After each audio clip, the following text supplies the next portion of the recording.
Hello friends, study रोटिया channel को आपको स्वागत करुच्ची फ्रेंड्स। पुणी एक जिला तरफ ग्राम रोजगार सेवक जो मैंने पिला अप्लाई करते तार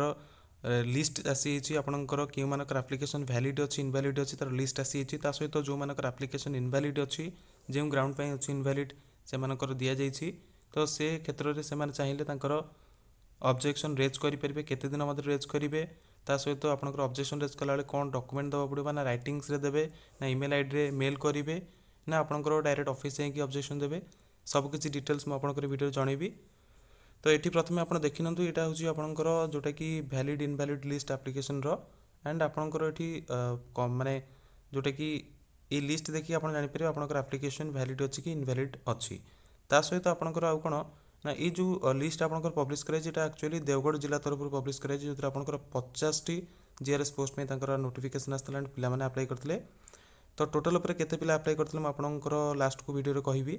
ता सहित ये आपंकर देखूँ प्रथम आम लेटर देखी ना आपंकर जो से मेंशन कर कौन ना केमी आपण मैंने आपणकर ऑब्जेक्शन रेज करेंगे। तो देखो जिला परिषद कार्यालय देवगढ़ विज्ञापन देते से ओडिया न्यूज पेपर आपंकर केमती से आर्टिकल माने पब्लिश करेंगे एंड इंग्लिश न्यूज पेपर केमती आर्टिकल पब्लिश करेंगे सेटा जिला परिषद ऑफिस तरफ जारी कराई। तो देखो से कौन मेंशन कर एतद्वारा देवगढ़ जिले में ग्राम रोजगार सेवक नियुक्ति दरखास्त करता समस्त प्रार्थी प्रार्थिनी मानक जन दि जाऊँगी से दाखल कर दस्तावेज नकल अनुसार तथ्य जांच कर एक तालिका प्रस्तुत कर तालिका डिस्ट्रिक्ट वेबसाइट देवगढ़ odisha.gov.in जमी आपको कहते जेको जिला ऑफिशियल वेबसाइट आप देवगढ़ जमी अच्छी सेमती अन्य जिले आप देखिपारे उपलब्ध कराई लिस्ट। यही नोटिस निर्गमन होकर 15 दिन मध्य जांच तथा जदि जदि कार अभियोग अच्छी अभियोग पत्र जिला परिषद कार्यालय दाखल कर प्राप्तिपत्र स्वीकृति नेबे किंबा ऑनलाइन साहाय्य जिला परिषद कार्यालय मेल आईडी ori-dd deogad@nic.in अभियोग दाखल करेंगे। तो आपण मैंने देखिपारे आपणकर आसी 30 से मैंने प्रोवाइड कर देते आपणकर 15 दिन मध्य माने आपणकर 15/1/2025 संध्या 5:30 मध्य आपड़ जो चाहिए आपंकर जदि कौन सी आपन आप्लिकेसन इनभैलिड अच्छी एगेन्स्ट आपंकर सपोर्टिव डॉक्यूमेंट अच्छी देन आप राइटिंग्स रे लेखिकी जे मोर ये डॉक्यूमेंट ठीक अच्छी मोर आप्लिकेसन को इनभैलिड कराई। तो ये ग्राउंड रे आपन देखो आप्लिकेसन मोर देखिकी जानीपारे जे आप मोर आप्लिकेसन ठीक अच्छी एंड आपड़ ये सपोर्टिव डॉक्यूमेंट देखो ये ग्राउंड रे मोर आप्लिकेसन भैलिड हेबो। राइटिंग्स रे आपन जाकि लिखिछन से जेमती देखो अभियोग पत्र जिला परिषद कार्यालय दाखल कर प्राप्ति स्वीकृति नेबे। तो आपड़ से चाहिए जिला परिषद कार्यालय दाखल करके प्राप्ति स्वीकृति पत्र आने जे नहीं आप दाखल कर गोटे रिसीप्ट से देवे ना आप चाहिए जिला परिषद मेल आईडी गोटे अच्छी मेल आईडी ddeogad@nic.in से मेल आईडी आप मेल भी करेंगे आप सपोर्टिव डॉक्यूमेंट सहित आप लिखित अभियोग जहाँ भी रही ऑब्जेक्शन रही आप स्कैन करके अपलोड कर मेल भी करेंगे। दुईट उपाय आपंकर अच्छी ठीक अच्छे डायरेक्ट आपंकर जिला परिषद कार्यालय जाकि आपंकर रिसीप्ट आनीपारे अभियोग देते बोली आदि आप चाहते मेल आईडी मेल भी करेंगे। दुईट उपाय केते तारीख भितर आपंकर 15/1/2025 संध्या 5:30 भितर जदि मेल कर मेल आप सागे सागे पलैब जदि आप दबाक चाहते ऑफलाइन रे देन आप 15 तारीख पूर्व देके आसपारे। बाकी कथा है आपंकर 15 तारीख पर आप जदि आपत्ति अभियोग करने जाती से जिला परिषद कर्तृपक्ष दायी रही ना बोली मेंशन कर तो आप जिते शीघ्र पारे अभियोग देपारे। प्रथम आपको ये जो लिस्ट आपंकर अच्छी ये लिस्ट रू आपंकर ना देखा पड़ो आप आप्लिकेसन भैलिड अच्छी कि इनभैलिड अच्छी। जदि आप आप्लिकेसन भैलिड अच्छी देन नो प्रॉब्लम आपंकर केबे कौन हम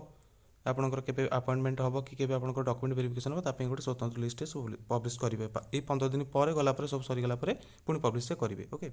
बर्तमान कथा होची केते पिला आपनकर अप्लाई करछन तो टोटल ऊपर से तो शॉर्ट लिस्ट करछंती माने आपनकर सब एप्लिकेशन दे दिछन कोटा वैलिड इनवैलिड सब दे दिछन पूरा एका लिस्ट आउट कर दिछन कोटा आपनकर इनवैलिड अछि कोटा वैलिड सब दे दिछन।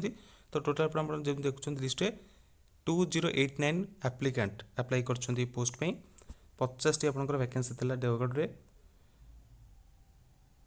एठी देखंतु आपनकर गोटे पिलार एप्लिकेशन इनवैलिड अछि एठी तो कंप्यूटर प्रोफिशिएंसी इनवैलिड अछि बोली लिखछन तो से गोटे सर्टिफिकेट इनवैलिड माने एप्लिकेशन रिजेक्ट है। तो आपड़ जदि ये कौन सी वैलिड सर्टिफिकेट दे पारती तार सपोर्टिव डॉक्यूमेंट दियंती देन आपंकर ये एप्लिकेशन को से रिकनसीडर करेंगे। ता सहित देखो कौन लिखा remarks resident of other district तो अन्य डिस्ट्रिक्ट से रेसिडेंट अटंती मैंने रहा लोक अटंती से एप्लिकेशन रिजेक्ट होची। ओके एटी देखंतु एटी गोटे पिलार एप्लिकेशन रिजेक्ट जोटा कि residence certificate not submitted okay किंतु एटी देखंतु एप्लिकेशन वैलिड अछि किंतु से रेसिडेंस सर्टिफिकेट देनी तो से कौन करिवो ना जो ऑब्जेक्शन रेज करिवो जति पाक रेसिडेंस सर्टिफिकेट अछि देन से ऑब्जेक्शन रे रेसिडेंस सर्टिफिकेट दबो देखंतु मो रेसिडेंस सर्टिफिकेट मु प्रोवाइड करछि देइथिले किंतु सेते जेते अवेलेबल नाही बोली कहउछन्ती आपण मु आउथरे सबमिट करछु बोली कहि कि मेल आईडी आपण स्कैन करी पठेइ परिबो नले बेटर हबो जेहेतु एप्लिकेशन वैलिड अछि तो ऑफिस रे जाई तांको सेठी देकी रिसिप्ट फॉर्म नै के आस परिबो जे मु सबमिट कली बोली ऑब्जेक्शन ओके से तांको पचाले भी से मते लागुची हेल्प कर देबे आपनको तथापि आपण माने पचरी कि केमती कोन करा हबो सेठी बुझी कि आपण ऑब्जेक्शन रेज करि परिबे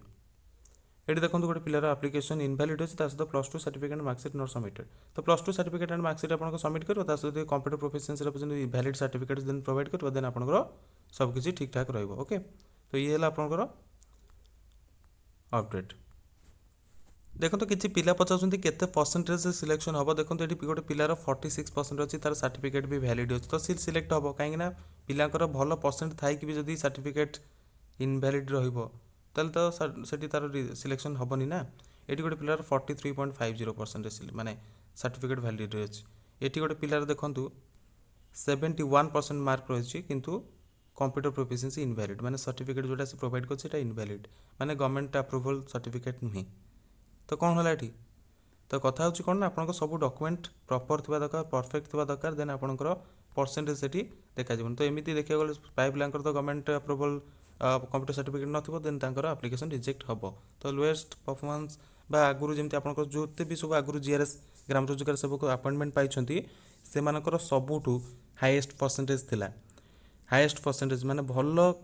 जोटा कि मेधावी छात्र कहले चलिबा आपनकर काहे कि ना से माने भलो परसेंट रखिथिले माने ग्राम पंचायत वाइज से मानकर सिलेक्शन होतला मार्क बेसिस रे गोटे पंचायत में बाहरतला पोस्ट माने करंतु गोटे पंचायत रो वैकेंसी रहिछि जीआरएस रो तो सेठी आपनकर वैकेंसी आस्तला गोटे पोस्ट तो बाहरछि तो सेति पे पिला माने अप्लाई करथले सेठी 50 60 70 80 90 100 जेते पिला पकेले तांको थ्रु जे तार जहार भी सर्टिफिकेट सब थिबो एंड तार मार्क भी अधिका थिबो ता सहित सर्टिफिकेट जे सब ठीक अछि देन से सिलेक्शन होतला तो सेथु अनुमान करंतु जेते भी आगुरु जीआरएस माने सिलेक्शन होइछन तो मार्क बेसिस रे सिलेक्शन होइछन देन भलो परसेंटेज रखथिबा पिला सिलेक्शन होइछन्ती किंतु वर्तमान कोन होछि ना पिलार 72% अछि किंतु तार कंप्यूटर सर्टिफिकेट इनवैलिड माने से जो सर्टिफिकेट करछि आईएसओ सर्टिफिकेट सर्टिफाइड सर्टिफिकेट तो सर्टिफिकेट इनवैलिड हला वर्तमान से 72% रखि भी तार सिलेक्शन होबनी ओके तो देखिले आपण 43% रखथिबा पिला भी सिलेक्शन हेइछि तो एथु आपण अनुमान करंतु वर्तमान परिस्थिति कोन हो जो जीआरएस मान आसीबे से मन को कम मार्क थाई भी सिलेक्शन हेबे आपनकर अधिका परसेंट थिले कोन हो जदि आपन पाखरे सपोर्टिव डॉक्यूमेंट बा गवर्नमेंट सर्टिफाइड डॉक्यूमेंट जोटा मागिजी जदि आपनकर सब डॉक्यूमेंट प्रॉपर आपन न दैछन आपनकर सिलेक्शन हेबो नै तो कथा होछि कि आपनकर कोन ना 15 दिन भीतर आपन माने आपनकर एठी गोटे देखंतु पिलार सिलेक्शन माने सॉरी एटा आपनकर इनवैलिड अछि भाबली 37 सिलेक्शन हे बोली वैलिड अछि तो 66 रखिछि तार माने कंप्यूटर सर्टिफिकेट भी वैलिड अछि देन तार एप्लिकेशन एठी आपनकर एक्सेप्ट हबो तो कथा होछि कोन आपण 15 दिन भितरे ऑब्जेक्शन रेज करि पारे केमति आपण रेज करि ऑब्जेक्शन म आपण कहली ओके किछि व्यस्त हबार आवश्यकता नाही ऑब्जेक्शन रेज करंतु आपण ऑफिस टाइज डायरेक्ट देई परिबे नले आपण चाहिले मेल आईडी मेल करि परिबे आउ जदि किछि भी डाउट होछि कमेंट बॉक्स रे कमेंट करबे okay thanks for watching best of luck.